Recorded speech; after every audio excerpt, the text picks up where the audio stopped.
Hello दोस्तों, कैसे हैं आप सभी। उम्मीद करती हूँ आप सभी भी बहुत अच्छे होंगे।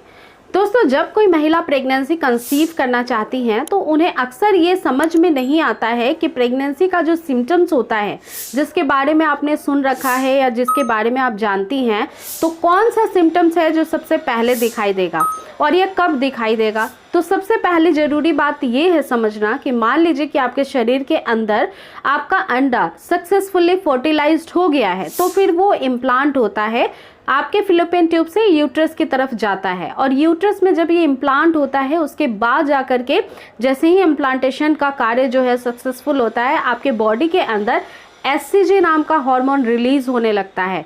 और ये करीब आपके पीरियड के एक्सपेक्टिंग डेट के 7 दिन पहले तक हो सकता है। तो जब ये हार्मोन्स बढ़ता है तभी आप में सिम्टम्स अपीयर होते हैं।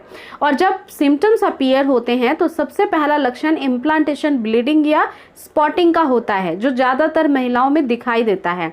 अब ये आपको या तो एक्सपेक्टिंग पीरियड डेट के 7 दिन पहले या 10 दिन पहले भी दिखाई दे सकता है। इसमें हल्की सी ब्लीडिंग होती है जो काफ़ी हल्के कलर की होती है, गुलाबी कलर की होती है। और वो आपको ब्लीडिंग जो होती है वो आपको 1-2 घंटे के लिए 1-2 ड्रॉप जैसी या फिर 1-2 दिन भी आ सकती है और फिर रुक जाएगी। बहुत हेवी ब्लीडिंग नहीं होती जैसा कि सामान्य रूप से आपको पीरियड्स आता है। और इसी के साथ साथ माइल्ड सा क्रैम्प या दर्द होता है जो नाभि के नीचे होता है, दाहिने या बाईं तरफ, क्योंकि आपके शरीर के अंदर 2 ओवरी है और किस ओवरी से आकर के यूट्रस में स्टेबल हुआ है, दाहिने या बाईं तरफ की, तो उस साइड में हल्का सा पेन रहता है। साथ ही साथ ब्रेस्ट में चेंजेस होना, ब्रेस्ट में टेंडरनेस फील होना या मूड का काफ़ी चिड़चिड़ा हो जाना, बार बार फ्रेंड्स आपका मूड चेंज होना, ये सारे प्रॉब्लम स्टार्टिंग में फेस करने को दिखाई देते हैं। लेकिन जैसे जैसे पीरियड्स मिस हो जाते हैं, आपके शरीर में प्रेगनेंसी के हार्मोन्स भी फिर रिलीज होते हैं, बढ़ने लगते हैं और बाकी के जो तमाम सिम्टम्स होते हैं फिर उसके बाद ही आपके शरीर में दिखाई देते हैं।